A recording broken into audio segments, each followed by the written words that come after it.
भविष्यपुराणम् उत्तरपर्व 30-अधिकशततमोऽध्यायः।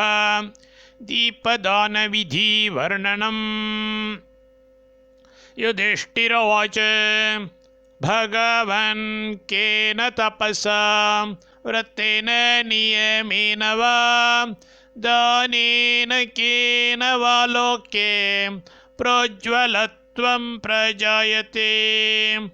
अतितेजो महद्दीप्तं दीप्तां शुक्किरणोज्ज्वलम् शरीरं जायते येन तन्मे वक्तुमथार्हसि। श्रीकृष्णोवाच मथुरायां पुरा पार्थ पिङ्गलो नाम तापसः आगत स च मे पत्या जाम्बवत्या प्रपूजितः। पृष्टश्च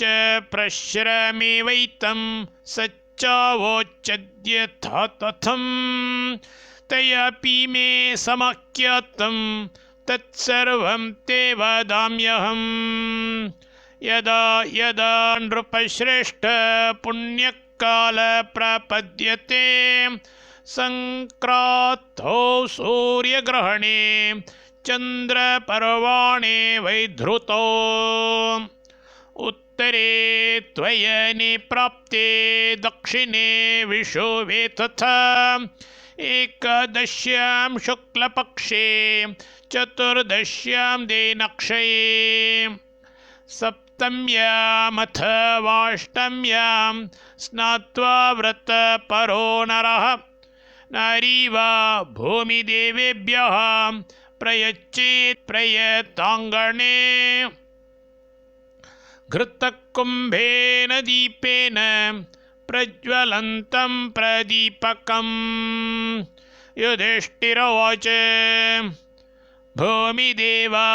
इति प्रोक्तं यत्त्वया मधुसूदन किमेतत् कौतुकं मेऽस्ति संशयं चेत्तुमर्हसि। श्रीकृष्णोवाच पुरा कृतयुगस्यादौ त्रिशङ्कर्नाम पार्थिवः सस्वर्गं गन्तुकामोऽभूच्छरीरेण नरोत्तम ततश्चण्डालतां नीतो वसिष्ठेन महात्मना। त्रिशङ्को सर्वमाचक्यो विश्वामित्राय धीमते सोऽपि मन्युवशाद्यज्ञं चकाराहूय देवताः नत्ताहवी प्रत्यगृह्णंस्ततः क्रुद्ध कुशात्मजः विश्वामित्रस्तु कोपेन चकारान्यान् सुरोत्तमान् शृङ्गाटकान् नालिकेरान् पच्चनानान् जोडकान् मेधारथदवार्ताकतारिकोष्मण्डकोद्रवान् उष्ट्रान् मनुजदेवांश्च क्रोधान् मुनिरवासृजत् चकारान्यान् सप्तर्षीन् प्रतिमासं सुरोत्तमान्। ततः शक्रसमागम्य विश्वामित्रं प्रसाद्य वै सृष्टिं निवारयामास ये सृष्टास्ते तथापि च मर्त्यलोके च ते सर्वे देवादेव कुलेष्वथ मन्त्रैर्निबद्धा पिण्डेषु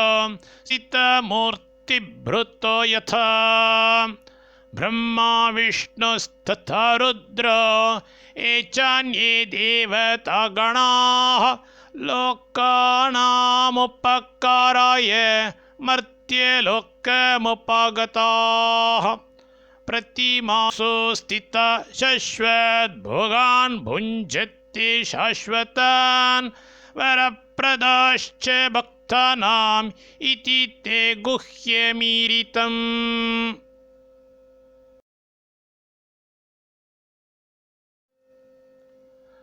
तेभ्यः पुरस्तद्दातव्यो दीप्यमानप्रदीपकः सूर्याय रक्तवस्त्रेण पूर्णवर्तिं घृतैर्युतां चतुःप्रस्थै प्रज्वलन्ति मन्त्रेणानेन दापयेत् तद्विष्णो परमं पदं सदा पश्यन्ति सूरयः दिवीव चक्षुराततम् पीतवस्त्रेण कृष्णाय श्वेतवस्त्रेण शूलिने कौसुम्बवस्त्रेणाड्येन गौरीमुद्दिश्य दापयेत् लाक्षारक्तेन दुर्गायै पूर्णवर्ती प्रबोधयेत् नीलवस्त्रेण कामाय गणनाथाय खादिरैः नागेभ्यः कृष्णवस्त्रेण ग्रहेभ्य इषिकायुधां देवाङ्गना पितृभ्यस्तु पितृवर्तिं प्रबोधयेत् विशेषं शृणु सूर्याय पूर्णवर्तिर्निगद्यते शिवायेश्वरवर्तीते भोगवर्तिर्जनार्दने पद्मवर्तिर्विरिञ्चाय गौर्यै सौभाग्यवर्तिका नागेभ्यो नागवर्तीते ग्रहवर्तिर्युधिष्ठिर नेत्रपट्टेन मधुना घृतेन मधुकुण्डके अर्चिते चर्चिते चैव ललितायै प्रबोधयेत् मन्त्रेणानेन राजेन्द्र तन्निशामय वैदिकम् अग्रे त्वां काम्यया गिरा तुभ्यं ता गिरसस्तु विश्वाः सुक्षितय पृथक् पृथक् अग्ने कामाय जे गिरे अग्निप्रियेषु धामसु कामा भूतस्य भव्यस्य सम्राडे को विराजति ताभ्यां नाम स्वाहा एवमेतेन विधिना यः प्रयच्छति दीपकं विस्तीर्णे विपुले पात्रे घृतकुम्भे नियोजितम् यान्ति ते ब्रह्मसदनं विमानेनार्कवर्चसा तिष्ठन्ति द्योतमानास्ते यवदा भूतसम्प्लवम् स दीपेतो यथा देशे चक्षुंषि बलवन्तिः तथा दीपस्य दातारो भवन्ति सफलेक्षणाः यतैवोर्ध्वं गतिर्नित्यं राजन् दीपशिखासु वै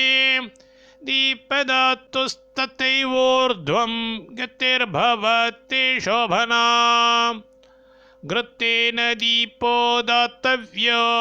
राजंस्तैलेन वा पुनः वसमज्जादिभिर्देयो न तु दीपः कथञ्चन दीपस्तैलेन कर्तव्यो न तु कर्म विजानत निर्वापणं च दीपस्य हिंसनं च विगर्हितम् यः कुर्यात् कर्मणा तेन स्यादसौ पुष्पिते क्षणः दीपहर्ता भवत्यन्दः काणो निर्वापको भवेत् पद्मसूत्रोद्भवां गन्धतैलेन दीपितां विरोग सुभगश्चैव दत्त्वा भवति मानवः प्रज्वाल्य देवदेवस्य कर्पूरेण तु दीपकम् अश्वमेधमवाप्नोति कुलं चैव समुद्धरेत्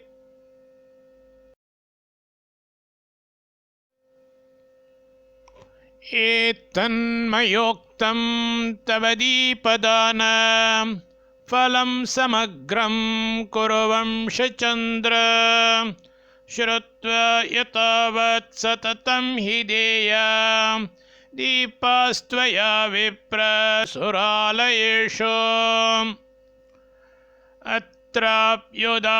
अत्राप्युदाहरन्तीमम् इतिहासं पुरातनं दीपदानाल्ललितया यदवाप्तं पुरानघ आसीच्चित्ररथो नाम विदर्भेषु महीपतिः तस्य पुत्रशतं राज्ञो जज्ञे पञ्चदशोत्तरम् एकैव कन्या तस्यासी ललिता नामतः सर्वलक्षणसम्पन्ना रूपेण प्रतिमा भुवि तां ददौ काशीराजाय चार्वङ्गीं चारुधर्मणे शतान्यन्यानि भार्याणां त्रीन्यासंश्चारुधर्मणः तासां मध्ये ग्रमहिषी ललिता साप्यताभवत् विष्णोरायतने सतो सहस्रं परिदीपकान् प्रज्वाल्यन्त्यनुदिनं दिवारात्रमनिर्वृतम् तामिश्रमाश्वयुक्तपक्षं शुक्लपक्षं च कार्तिकम् तस्य प्रज्वलितो दीप उच्चस्थानकृतः शुभः तस्मिन् काले तथा नित्यं ब्राह्मणा वसते च सा व्यग्रा भवति सायाह्ने दीपप्रेषण तत्परा चतुष्पथेषु रत्यासु देवतायतनेषु च चैत्यवृक्षेषु गोष्ठेषु पर्वतानां च मूर्धसु पुलिनेषु नदीनां च कूपमूलेषु पाण्डव तां सपत्न्योत्सङ्गम्य पप्रच्चुरिदमादृताः ललिते वद भद्रं ते ललितं वचनं तथा न तथा बलिपुष्पेषु न तथा द्विजपूजने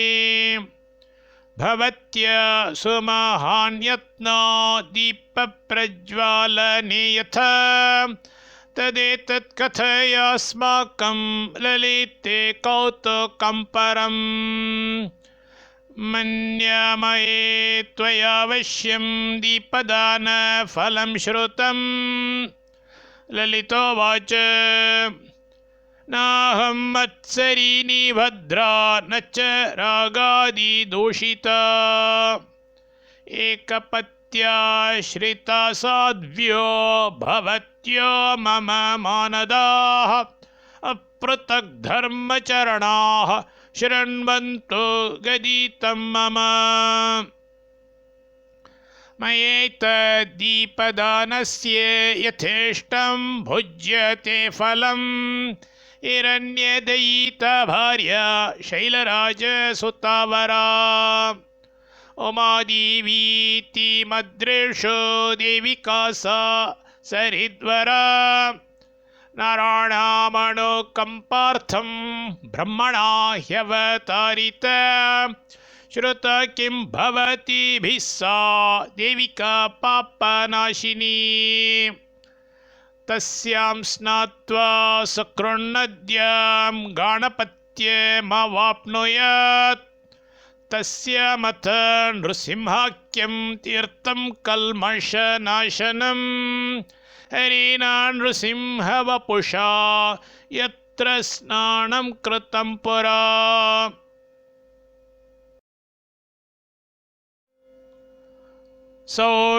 सौवीरराजस्य पुरा मैत्रेयो भूत्पुरोहितः तेन च यत्तनं विष्णोः कारितं देवीकातटे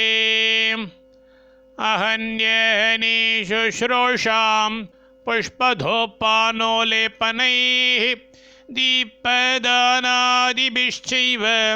चक्रे तत्र स वै द्विजः कार्तिक्यां दीपकस्तत्र प्रदत्तस्तेन चैकदा आसीन्निर्वाणभूयिष्ठो देवार्चासु रतो निशि देवता यतने वात्सं तत्राहमपि मूषिका प्रदीपवर्ति अरणे कृतबुद्धिर्वराननाः गृहीताथ मया वर्तेर्वृकदंशो ररास च नष्टा चाहं ततस्तस्य मार्जारस्य भयातुरा वक्त्रप्रान्तेन पश्यन्त्य स दीपप्रेरितो मया जज्वालपूर्ववद्दीप्त्या तस्मिन्नायत्तने पुनः मृताहं च पुनर्जाता वैदर्भे राजकन्यका जातिस्मरा महीपस्य महिषी चारुधर्मणः एष प्रभावो दीपस्य कार्तिके मासि शोभनः दत्तस्य यत्तने विष्णोर्यस्येयं व्युष्टिरुत्तमा